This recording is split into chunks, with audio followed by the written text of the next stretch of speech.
making bright decisions today by installing a pull chain light and hoping it'll shine some positivity on our lighting situation in our furnace room. Corey will show you how it's done, easily, and of course with tips and tricks along the way. As always, I'm Danielle and welcome to De-cor Homes.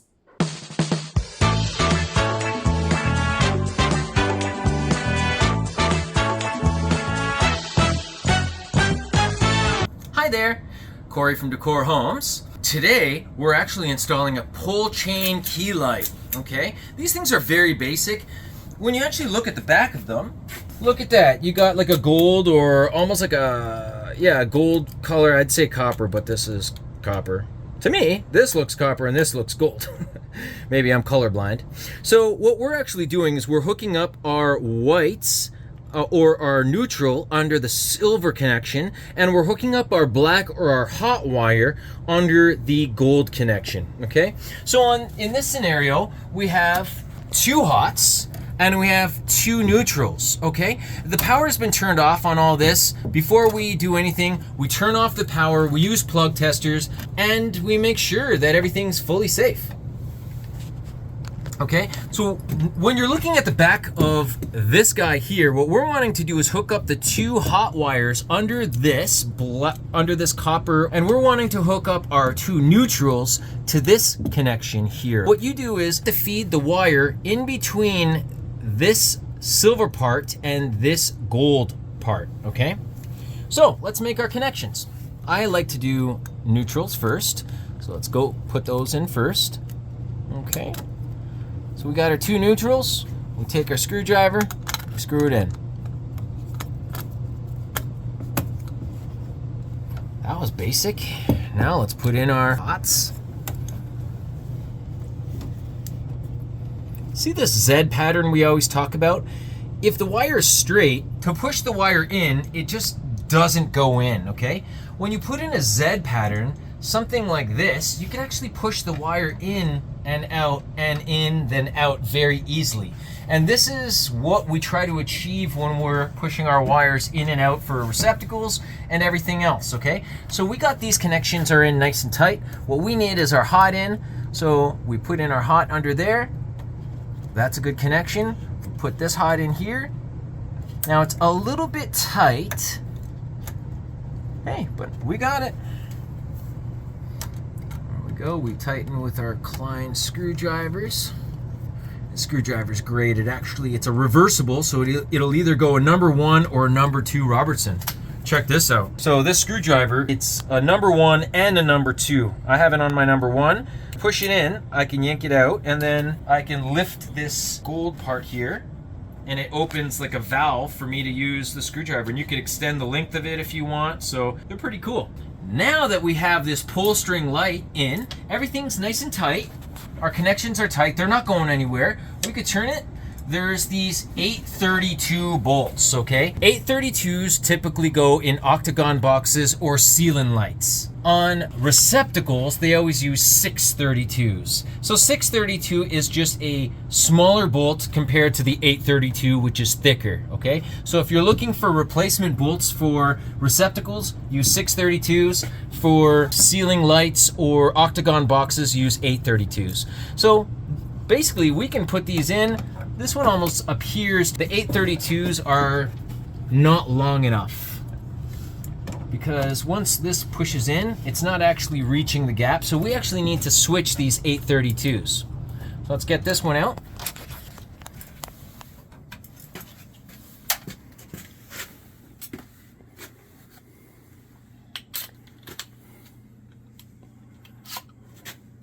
Got this one out here.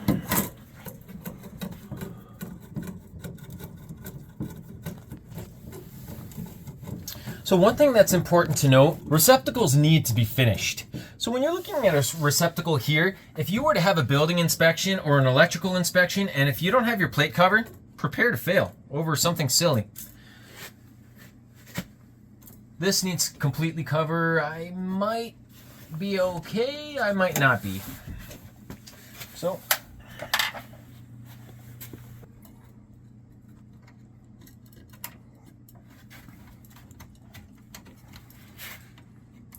So ironically enough, after talking about 832s and 632s, my 832s were too short, okay? I need them about, I don't know, about ½ inch longer. So I couldn't find any bolts that fit. So we got our breakaway bolts here. They're 832s and these ones come up to 2 inches long. This is our original length and we're probably gonna break it off at the second last breaking point. So here's the breakaway bolt. Over here is the 1 inch mark, 1 1/4, 1 1/2, 1 3/4. So what I need is 1 1/4. So I need to break off 1, 2, 3 of these points, okay? Let's break them off. So to break off these little breakaway points, I always use linesman, okay? Linesman, it's hilarious. I never used to use lines, and I always ask myself, what do people even use these things for? Ironically enough, I'm using 2 in one project, okay? So here we go. We get our linesman. We're trying to break off 3 of these pieces. So what I do is I grab with my linesman, and I grab right below the spot that we're breaking off. And then with my other pair of linesmen, I grab right above the spot we're going to break off, and then we just twist back and forth until it breaks. Boop, like that. And when I said twist, I meant tilt back and forth. So I made that look really easy. If you don't have the experience, you might actually end up wrecking the threads on these things because you're squeezing so hard. So I broke one apart without really saying too much. So let's explain more so the idea. I'm grabbing 3 in right above the spot where we need to break, okay? Now, when I'm holding on to this, if my pliers were sideways, and if I tried to break it apart, it would actually just go back and forth. It would rock. So it's important that your pliers are actually turned this way and not this way when you're breaking it apart, because that's when experience kicks in and you'd be wrecking all the threads. So when you turn sideways, you go like this, and then typically you just rock back and forth, and then it becomes fairly easy without really wrecking the bolt that you're having. Okay, that's just a small tip. So now let's take our bolts and let's put them in. So originally our 832s were just the factory ones that came in, and they weren't long enough. So this one thing to note is that these heads are actually larger than the factory finished heads that we had when we got this. So they don't actually fit in here, okay? Typically there's pan head screws that fit through here. You put the screw in and then you turn. That way you can remove the light fixture without actually having to remove your bolts. And if the bolts stay in there, then there's a lesser chance that they'll go missing. So we get this, we pop her in. We always screw in by hand at first because it's easier. Get it up to the certain point that you need, and then that way you finish off with a screwdriver. So that's one.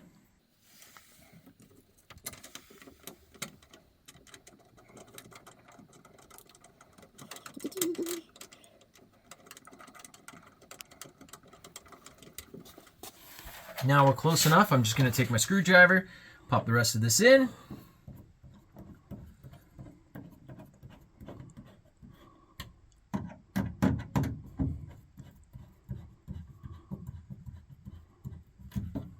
Okay, now we're nice and tight.